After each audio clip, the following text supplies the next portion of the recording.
టీడీపీకి వైసీపీకి పొత్తు ఉంది అన్నది నిజం. లేకపోతే 5 సంవత్సరాలలో కనీసం ఒక్కసారైనా బీజేపీ పార్టీని వ్యతిరేకించాయా? టీడీపీ పార్టీ అయినా వైసీపీ పార్టీ అయినా ఒక్క అంశంలో కూడా నిలదీయలేదు. ఎక్కడ ఏ అవసరం ఉన్నా టీడీపీ పార్టీ అయినా బీజేపీకి సపోర్ట్ చేస్తుంది, వైసీపీ పార్టీ అయినా బీజేపీకే సపోర్ట్ చేస్తుంది. మన రాష్ట్రానికి ఏం చేసింది బీజేపీ పార్టీ అని మీరు సపోర్ట్ చేస్తున్నారో టీడీపీ వైసీపీ సమాధానం చెప్పాలి. మనకు స్పెషల్ స్టేటస్ ఇచ్చుంటే మీరు సపోర్ట్ చేయండి, ప్రజలు కూడా సపోర్ట్ చేస్తారు.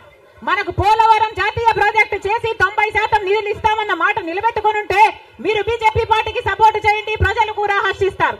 ఒకవేళ మనకు రాజధాని కట్టడానికి నిధులు ఇచ్చుంటే టీడీపీ పార్టీ అయినా వైసీపీ పార్టీ అయినా బీజేపీ పార్టీకి మీరు మద్దతు ఇవ్వండి, ప్రజలు కూడా హర్షిస్తారు. 2 కోట్ల ఉద్యోగాలలో మన బిడ్డలకు ఉద్యోగాలు ఇవ్వలేదు, మన రైతుల్ని పట్టించుకోలేదు, మనకు స్పెషల్ స్టేటస్ లేదు. మనకు ఏ మాత్రం పట్టించుకోని పార్టీకి వైసీపీ అయినా టీడీపీ పార్టీ అయినా ఎందుకు మద్దతు ఇస్తున్నారో ప్రజలకు సమాధానం చెప్పాలి. ఆఖరికి మణిపూర్ లో ఎంతమంది క్రైస్తవులను 2,000 చర్చిలను ధ్వంసం చేసిన 60,000 క్రైస్తవులని నిర్వాసితులను చేసిన కనీసం అప్పుడు కూడా జగన్ రెడ్డి గారు క్రైస్తవుడు అయ్యుండి కూడా ఒక్కసారి కూడా మణిపూర్ ఘటన మీదే మాట్లాడలేదు. మరి క్రైస్తవుల కడుపు మండిపోదా? క్రైస్తవులకు మనసు లేదా? క్రైస్తవులు మనుషులు కారా? మనుషులు చచ్చిపోతున్నా మీరు పట్టించుకోకుండా బీజేపీకి మద్దతు ఇస్తున్నారంటే మీరు మనుషులు అవునా కాదా?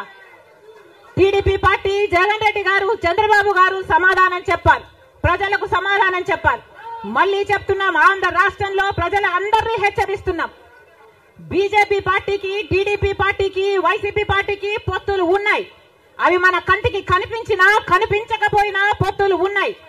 గత 5 సంవత్సరాలుగా చూశాం. టీడీపీ ఎంపీలైనా వైసీపీ ఎంపీలైనా బీజేపీకే మద్దతు ఇచ్చాయి, ప్రతి అంశంలో వాళ్ళ పక్కన నిలబడ్డారు. ఆఖరికి మణిపూర్ అంశంతో సహా బీజేపీ పార్టీకి తెలుగుదేశం పార్టీ వైసీపీ పార్టీ మద్దతు ఇచ్చిన మాట వాస్తవం. మళ్ళీ ఆంధ్ర రాష్ట్ర ప్రజలు వైసీపీకి ఓటేసినా అది బీజేపీకే పడుతుంది. మళ్ళీ ఆంధ్ర రాష్ట్రంలో టీడీపీకి ఓటేసినా అది మళ్ళీ బీజేపీకే పడుతుంది. వీళ్ళిద్దరూ కలిసి బీజేపీని బలపరుస్తున్నారు తప్ప ఆంధ్ర రాష్ట్ర ప్రజల మేలు కోసం ఆలోచన చేయడం లేదు, ఆంధ్ర రాష్ట్ర ప్రజల ప్రయోజనాల కోసం ఆలోచన చేయడం లేదు. స్వలాభం కోసం ఆంధ్ర రాష్ట్ర ప్రజలను తాకట్టు పెట్టారు అన్నది వాస్తవం.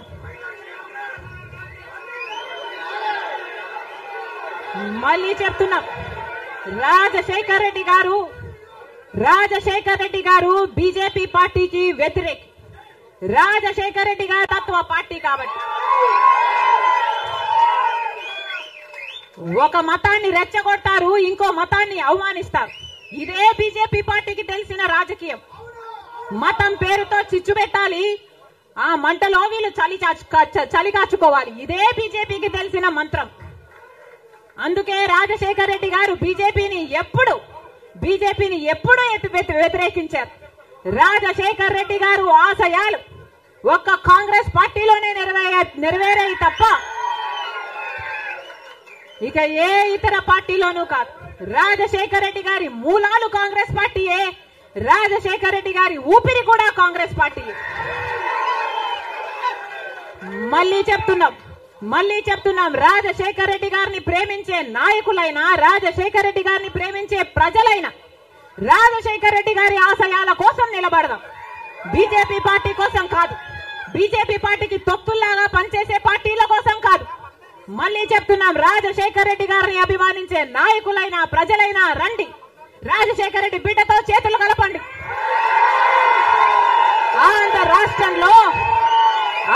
రాష్ట్రంలో మళ్ళీ రాజశేఖర్ రెడ్డి గారి ఆశయాలను సిద్ధింపచేద్దాం. నేను రెడీ.